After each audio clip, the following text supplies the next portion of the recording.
صلی اللہ علیہ وسلم اللہ کے آخری نبی اور رسول ہیں، حضور پر نبوت ختم ہو گئی۔ دوسرا کہ نہیں حضور کے بعد ذلی بھی ہو سکتا ہے، بروزی بھی ہو سکتا ہے، یہ نبی بھی ہو سکتا ہے، وہ نبی بھی ہو سکتا ہے، اور اب آپ کا فیصلہ میں آپ کو سنوں، آپ کا فیصلہ یہ ہے کہ اچھا جی وہ مسجدیں ساری کو جی نہیں ہوتی ہیں، یہ آپ کے فیصلے۔ بھئی یہ کیسے ہو گیا جو حضور صلی اللہ علیہ وسلم کی ختم نبوت پر یقین رکھنے والا ہو وہ بھی اسی طرح کا ہم عام لوگوں کی نظر میں، اور جو حضور کی ختم نبوت کے تصور میں ڈاکہ ڈال کے خود نبی بننے والا ہے وہ بھی مسجدہ ساریاں جی کو نہیں ہیں۔ یہ دو حرفی اور دو ٹوک بات سننی ہونا تو مسلم ایجوکیشن فورم میں آیا کریں، رڑا میرا سننے تو جتنے مرضی جا کے سنو۔ میں آپ کو یقینی بات آپ کو بتا رہا ہوں، یہ فیصلے جو ہیں نا یہ ہمارے ہیں۔ کبھی آپ ایسا نہیں کہتے، کبھی آپ ایسا نہیں کہتے کہ پیپلز پارٹی تے مسلم لیگ ایک جیسیاں ہیں، کہتے ہیں؟ نہیں کہتے، کبھی بھی نہیں آپ کہیں گے نہیں جی اے ووٹ جی میں دعا نو ووٹ دے آواں گا جا کے۔ آپ اربائدر پارٹی کو اور کرستے فولکے پارٹی کو یا اس کا کیا نام ہے فرمسکرت پارٹی، اربائدر پارٹی کو اور فرمسکرت پارٹی کو یک بک جا کے آپ ووٹ دے سکتے ہیں؟ وہ بولی ہے نا، دے سکتے ہیں جا؟ نہیں دے سکتے ہیں۔ پیپلز پارٹی کو اور مسلم لیگ کو بیک وقت جا کے ووٹ کاسٹ کر کے آ سکتے ہیں؟ نہیں آ سکتے۔ اگر وہ سارے کام بیک وقت نہیں نہ ہو سکتے تو یہ بھی سمجھ لینا جو حسین کو جنتی جوانوں کا سردار مانتا ہو اور جو یزید کو رحمت اللہ تعالی علیہ کہتا ہو، ان دونوں کو حسین اور یزید کو ووٹ کٹھا نہیں دیا جا سکتا۔ یہ نہیں ہو سکتا حسین کے مقام کا دفاع کرنے والا بھی ویسا ہی ہو اور حسین کے مقام کو گرانے والا وہ بھی ویسا ہی ہو۔ آپ کے فیصلے یہ ہیں، حق حق ہوتا ہے اور باطل باطل ہوتا ہے، جھوٹ جھوٹ ہوتا ہے اور سچ سچ ہوتا ہے، نیکی نیکی ہوتی ہے اور برائی برائی ہوتی ہے۔ ان دونوں کے درمیان کوئی اتحاد نہیں ہے، شیطان کو رحمان کا کوئی اتحاد نہیں ہے، نیکی اور برائی کی کوئی ایگریمنٹ آپس میں کبھی آج تک نہیں ہوا۔ یہ ہم کروانا چاہ رہے ہیں زبردستی کہ لوگ حق والوں کو بھی کہیں حق اور باطل کو بھی حق کی کہہ ڈالیں۔ یہ جو نیچے قالین بچھے ہوتے ہیں، یہ جو سپیکر لگے ہوتے ہیں، یہ جو دیواریں کھڑی کر جاتے ہیں خدا کے بندے، اس کو مسجد نہیں کہتے ہیں۔ یہ آپ کی میری اپنی کم علمی ہے۔ مسجد وہ ہوتی ہے، میں آپ کو موٹی تعریف عرض کروں، مسجد وہ ہوتی ہے جہاں پہ اللہ کے محبوبوں کا گیلا نہ ہوتا۔ چھوٹی سی بات ہے، جہاں میں اللہ کے محبوبوں کا گیلا نہ ہوتا۔ اگر گیلا نہ ہوتا ہوتا وہ موضوع نہیں ہے، میں بس بات درمیان میں شروع ہو گئی۔ منافقین مدینہ نے مسجد کے نام پر ایک مرکز بنایا مدینہ منورہ میں، اللہ کے نبی نے فرمایا اس کو آگ لگا کے جلا کے رکھ کر۔ کہنے سے مسجدیں بنتی ہیں؟ نہیں، اس کنسپٹ کو، اس تصور کو، اس آئیڈیالوجی کو جو اللہ اور اللہ کے رسول نے کسی بھی مقام پر دیا، یاد رکھ لو۔ جس طرح دو سیاسی پارٹیوں میں آپ یک وقت ووٹ کاسٹ نہیں کر سکتے، آپ کو الگ اپنے آپ کو ڈیفائن کرنا پڑے گا۔ میں اربائدر پارٹی کا ممبر ہوں۔ دین کے معاملے میں اگر آپ لوز کیوں ہو جاتے ہیں؟ زبان سے اہل سنت کہنا بھی آپ اہل سنت جائز نہیں سمجھتے۔ دین اس طرح بچتے ہیں۔ کسی مجلس میں بیٹھے ہوئے ہمارے لوگ سے پوچھے جی آپ پہلے نہیں جی اسی بس ٹھیک ہی ہے۔ اس حالت میں دین نہیں بچا کرتے، اس حالت میں بس سلام دعا بچتی ہے، مرنے کے بعد کسی کام کی نہیں ہوتی۔ اپنے دین کے فکر کو میں یہ عرض کر رہا تھا، سیدنا عیسیٰ علیہ السلام کو اللہ تبارک و تعالیٰ نے بغیر باپ کے پیدا فرمایا۔ عیسائی نبی کریم صلی اللہ علیہ وسلم پر اس بات کے لیے مناظرے کے لیے آ گئے، اس بات پر مناظرے کے لیے نجران کے عیسائی جو ہیں وہ حضور صلی اللہ علیہ وسلم کی بارگاہ میں حاضر ہو گئے۔ جب حضور کی بارگاہ میں آ کے حاضر ہوئے تو نبی کریم صلی اللہ علیہ وسلم نے ان کے ساتھ جو مناظرہ فرمایا، مناظرہ تو سمجھتے ہیں نا، ڈسکشن، مناظرہ کیا؟ ڈسکشن، تاکہ ڈسکشن کر کے حق اور باطل جو ہے وہ واضح ہو جائے۔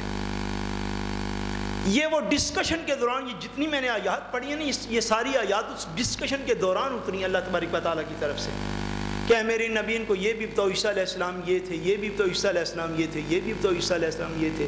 اللہ تعالیٰ نے ان کو یہ شان عظمت عطا فرمائی۔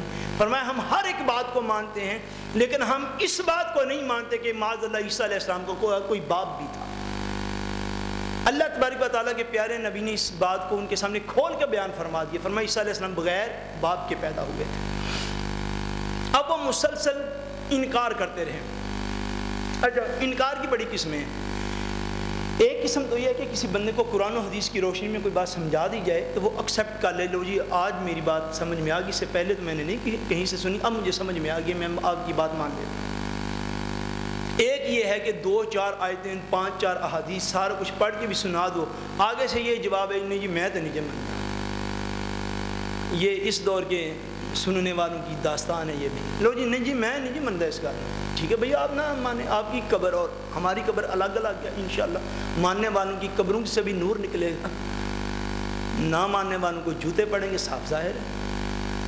اچھا وہ جو بات ہے, اب یہ چیز اس بات کو یاد رکھیں کہ مناظرہ اور مباحلہ اس میں یہ فرق ہے کہ مناظرے کا اس دور کا نام ہے ڈسکشن. جب آپ ٹی وی پہ دیکھتے ہیں ڈیبیٹس لگی ہوتی ہیں, ڈیبیٹ میں ایک تھیما رکھ لیتے ہیں اور وہ کہتے ہیں لو جی یہ اس پارٹی کا بندہ, اس پارٹی کا بندہ, اس پارٹی کا بندہ, سارے مل کے جھوٹ بول کے اپنی پارٹیاں بچا لو, آج یہ ہمارا تھیما ہے. یعنی ایک بات کے اوپر ڈسکشن کرنے کے لیے 2-4 مختلف رائے رکھنے والے لوگوں کو بلا لینا, اس کو آپ ڈسکشن یا ڈیبیٹ کہتے ہیں. پہلے علمی دنیا میں اس کو مناظرہ کہتے تھے. اچھا مناظرے سے جب چیز دلائل کے ساتھ واضح ہو جائے, اس کے بعد ایکسیپٹ نہ ہو.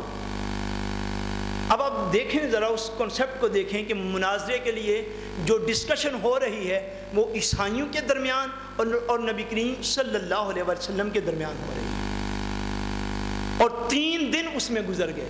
کتنے دن بولیے, کتنے دن؟ 3 دن گزر گئے. اچھا 3 دن کے بعد یہ آیات اتر رہی ہیں, اللہ کے نبی بیان فرما رہے ہیں. آپ ذرا غور فرمائیں نا کہ کلام خدا کا ہو, زبان مصطفیٰ کی ہو, پھر بھی بات سمجھ میں نہ آئی, یہ کیسے ہو سکتا تھا؟ اب وہ اڑ گئے اپنی بات پر, نہیں جی ہم نہیں جی مانتے, ہم نہیں جی مانتے, ہم نہیں جی مانتے. جب اس بات پر اڑ گئے تو اس مقام پر اللہ تبارک و تعالیٰ نے اپنے حبیب کو فرمایا کہ اے حبیب اب مناظرہ کو, ڈسکشن کو, ڈیبیٹ کو آپ چھوڑ دیں.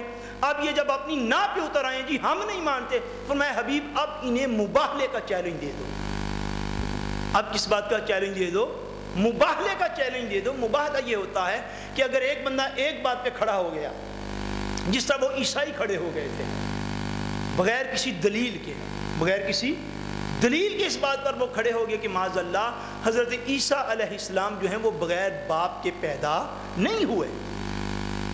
اور نبی کریم صلی اللہ علیہ وسلم نے سارے دلائل سے یہ سمجھا رہے تھے کہ حضرت عیسیٰ علیہ السلام کو اللہ تعالیٰ نے بغیر باپ کے پیدا فرمایا. جب وہ اس بات پر کھڑے ہو گئے تو اب مباحلہ یہ ہوتا ہے کہ دونوں فریق اگر اپنے آپ کو سچا سمجھتے ہیں تو وہ اسی مقام پر باہر کہیں ساری اکٹھے ہو جائیں اور مل کر اللہ تعالیٰ کی بارگاہ میں دعا کریں. مل کر اللہ کی بارگاہ میں دعا کریں کہ یا اللہ جو جھوٹا ہے اس کو ہلاک کر دے. جو بات دلائل سے نہ سمجھ میں ہے وہ پھر مبالغے سے سمجھ میں آ جاتی ہے, پتہ چل جاتا ہے جھوٹا کون اور سچا کون. یہ آخری حد ہوتی ہے. اللہ تبارک و تعالیٰ کے پیارے رسول صلی اللہ علیہ وسلم کو اللہ پاک نے اس بات پر حکم دیا کہ حبیب اب ان سے ہم مباحلہ کے لیے تیار ہو جائیں. کیا فرمایا؟ فمن حاجک فیہ من بعد ما جاءک من العلم. فرمایا اے میرے پیارے رسول صلی اللہ علیہ وسلم, اگر آپ کے پاس علم آ جانے کے بعد بھی کوئی شخص آپ سے جھگڑا کرتا ہے, عیسیٰ علیہ السلام کے معاملے میں آپ کی بات نہیں مانتا, تو ان سے کہیں فقل تعالوا ندعو ابناءنا وابناءکم.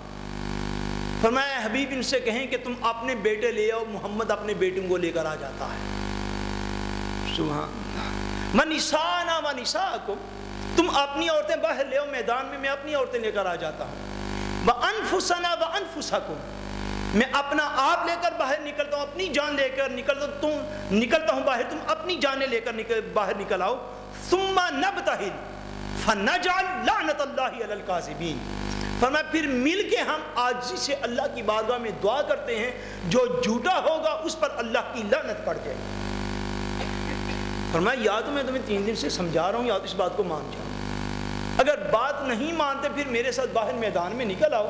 یہ مدینے کا میدان سامنے ہے, میں بھی کھڑا تو تم بھی کھڑے ہو جاؤ. تم بھی جس رب کو مانتے ہو تم بھی اس کی بارگاہ میں دعا کے لیے ہاتھ کھڑے کر لو.